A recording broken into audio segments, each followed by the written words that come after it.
and welcome to our session for today, kids! I am very excited to explore and learn English with all of you. I am Teacher G, and join me on this fun journey of learning English here in Lingo Bingo Thursdays of Teacher Vibal.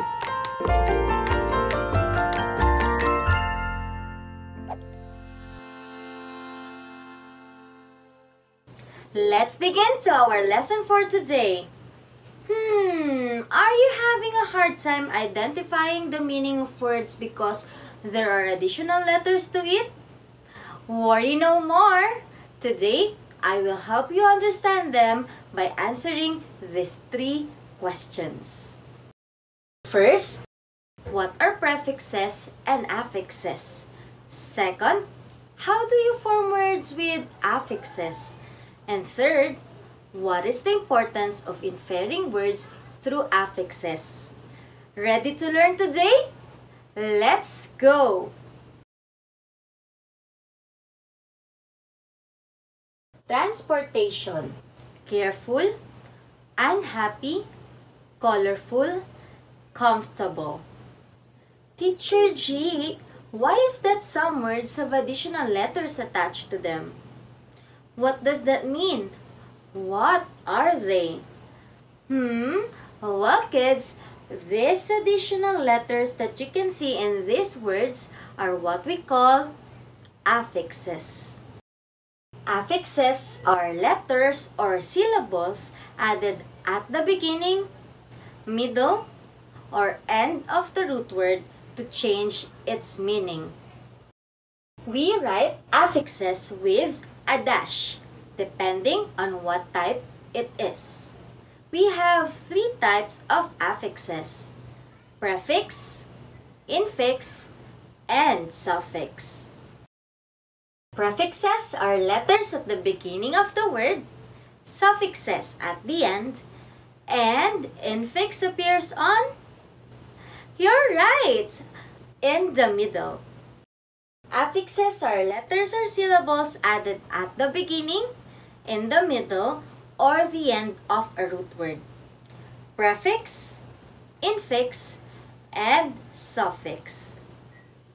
Before we proceed to prefixes and affixes, let us first know what we call those words added with affixes.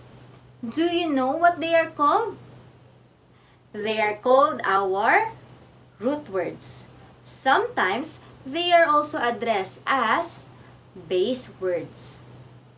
So, this is how it goes. For prefixes, this is how word would look like. Prefix plus root word or base word.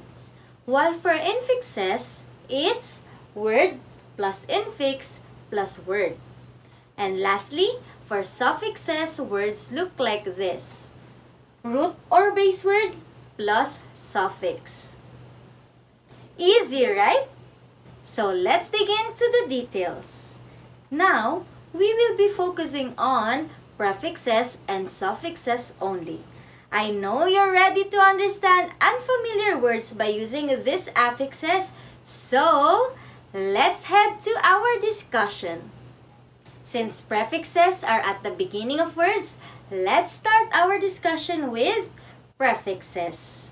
As previously mentioned, prefixes are the starters of words that change their meanings.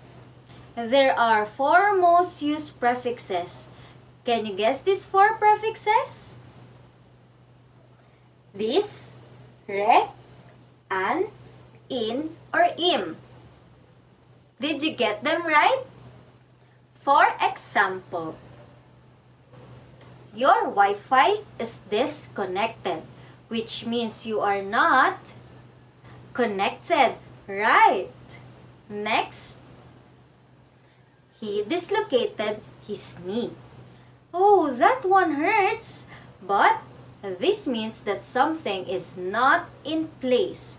Keep safe to avoid this from happening to you, okay?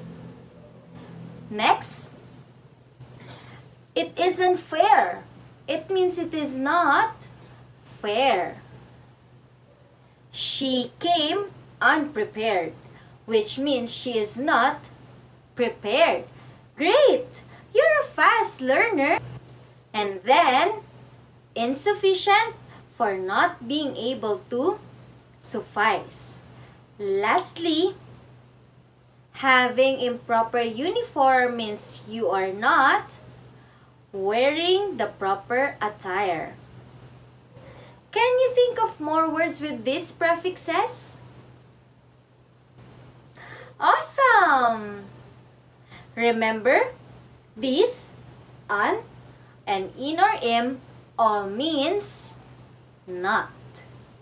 The next prefix is re. This one is a bit easy. Re is from a Latin word which means again.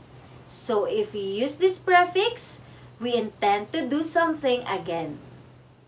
Look at these examples. Replay. You play it again. Rewatch. You watch it again. Recycle. You repeat a cycle. Great! Easy, right? Now, your turn. Give me 3 words with the re prefix in 5 seconds. Ready? 1, 2, 3, 4, 5. Great! Now, how about these words? Helpful, helpless. What affixes do they have? You're right. These are suffixes. Now, let's discuss the opposite of prefixes. Suffixes, just like prefixes, are placed on words to change their meanings. But the difference is it is placed at the end of the word. Just like the words helpful and helpless. Same root word, but different suffixes and different meanings. Why is that so? Let's know by discussing the most common suffixes, full, less, and ness. First on our list is the suffix full. The suffix full is derived from the English word full, which has the literal meaning of full of. It also means tending to be something. So, if you are helpful, it means that you can help and you are full of doing it. We all aim to be successful, which means you want to be able to have success. Successful. Your mother tells you to bring a spoonful of sugar. What should you bring? A spoon full of sugar. Sweet. Now, think of more words that has the suffix full that you would like to be. Okay, mine is joyful, peaceful, and respectful. How about you? Write yours in the comment section below. If we have a suffix which means full of, we also have something which means without. This can be made by adding the suffix less. So, being helpless means being unable to help oneself. How about the word powerless?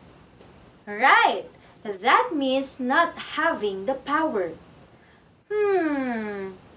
What about careless?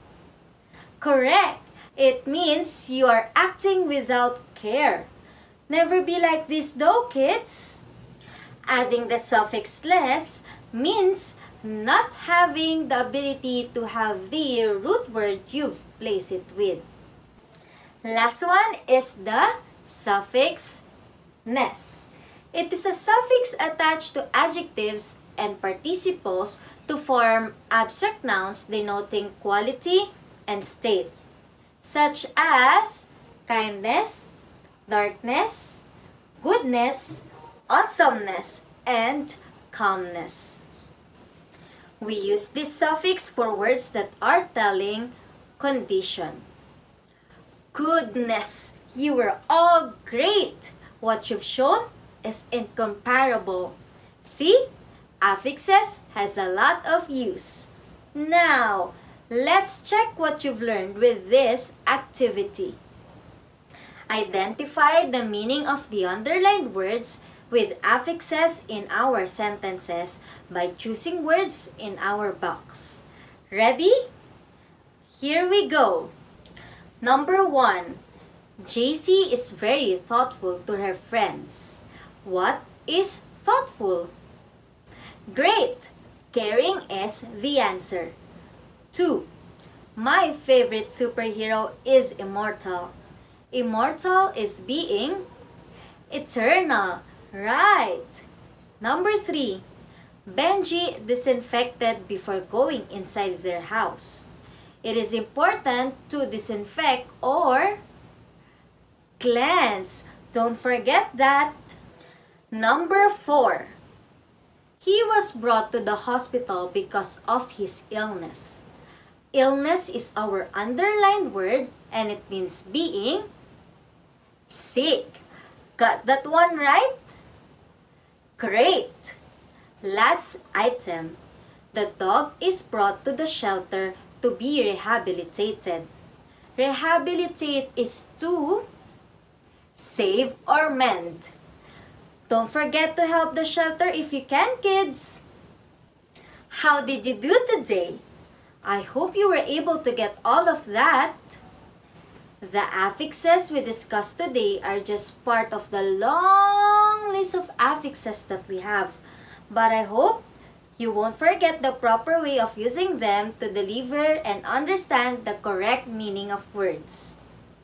Suppose you are still having a hard time, do not hesitate to ask your parents, brothers, sisters, and teachers, or read the dictionary to make sure that you get the right words. There is no harm in asking and learning. Okay? I enjoyed learning with you, but I have to say goodbye for now. I hope that you will join me again on our next adventure. And oh, don't forget to share this video and bring your friends with you next time. Okay? This is Teacher G. Like this video and turn on the notification bell to hear from me and other Teacher Vibal soon. See you next Thursday for more fun and exciting exploration of the English language. Have a great day!